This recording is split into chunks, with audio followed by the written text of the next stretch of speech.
For the past year, I've been on an anime marathon with my friend, as I have barely watched anime before. The 1995 Ghost in the Shell movie was the first on the list, as I eventually started getting more and more into other adaptations and other animes. Standalone Complex, Solid State Society, Arise, the new movie, they're all pretty great. Confusing and very dense with dialogue, but so great. Now that the new 2026 adaptation is finally out with the first 2 episodes, as I recently just finished watching the second episode, I can safely say that it's lived up to the hype ever since it was first teased. I waited a long time before I started this journey, even though I never knew anything about Ghost in the Shell before. It's following the original manga released back in 1989. Mamoru Oshii's take on the manga is nowhere near following the original manga. People arguing that the original was the 1995 film are pretty ignorant to know that there's a manga before the movie. Anyways, if you're new to Ghost in the Shell, I will say that it may not be for everyone. Each show is its own adaptation, with the new one closely following the manga, though there are themes of politics and philosophy all in each version. It's often packed with dialogue and can be difficult to follow as they never really explain much about its fundamentals, but you will eventually figure it out as you watch more of it. I'm not a lore master of Ghost in the Shell either. In fact, I am often left confused, but there's something about the universe of all of these that makes it so intriguing and compelling that keeps me hooked and just wanting more of it. For the 2026 show, it's way more different than you might have expected from the movies, Arise, and Standalone Complex. The art style is following the manga very closely. There's so much detail in the environments. The faces flow from detail to cartoony very smoothly. It's really satisfying. Motoko is much more expressive and hot-headed, and I absolutely adore her. Togusa is more of a goofball and is the new rookie that the rest of the crew often tease, compared to him being the serious detective. Bato is acting like a himbo with muscle.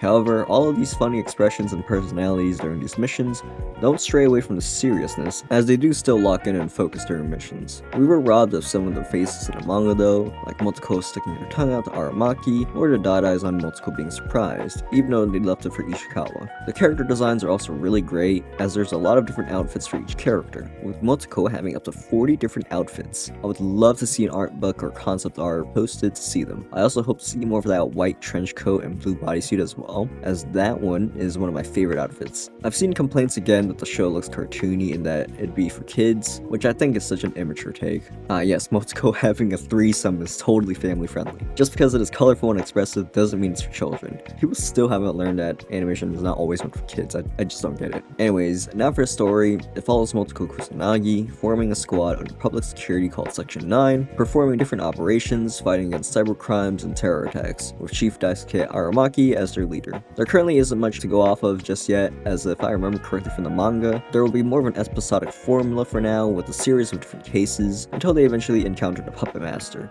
a hacker that can infiltrate minds and cybernetics. I believe there will be 10 episodes? Don't quote me on that though, because I only saw it listed that much on IMDb. It is rather disappointing, as I would hope to see more of it. Currently, the only complaints I have is that the pacing of the episodes goes by pretty quickly, but so does the manga, honestly. It makes it difficult to retain any information because of how quick these cuts are. Also, there are footnotes explaining some in-universe things here and there, and while I do like that they follow the manga's similar footnotes, I wish they would have translated it on the screen better, having a direct English translation next to it rather than putting it into captions. The videotape aesthetic overlay is really neat though, especially with the text and the confidential screens. Also, the transitions and location name drops remind me of Modern Warfare's cutscenes too.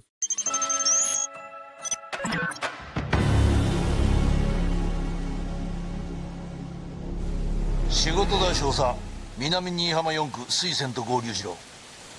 契約書もまだなのに嫌なこったへへ。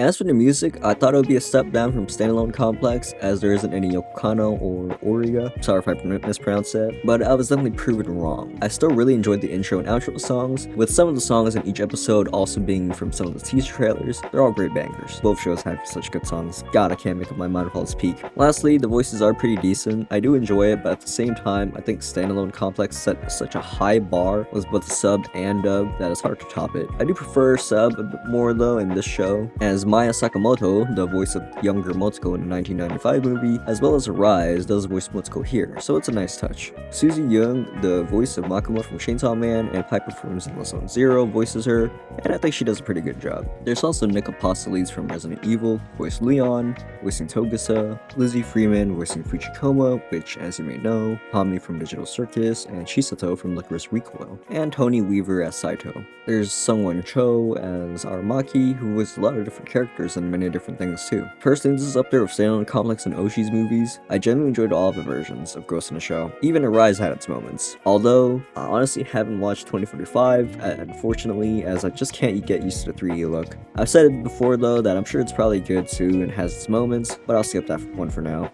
As for live action, yeah, probably skipping that one permanently. Anyways, this isn't an in-depth review at all, as I can't process my thoughts enough about the show, and I can't put it into words properly. Thanks for watching. Please leave a like, comment, subscribe, and share this video to others. Hope you enjoyed this video, and I'll see you all in the next one. Take care.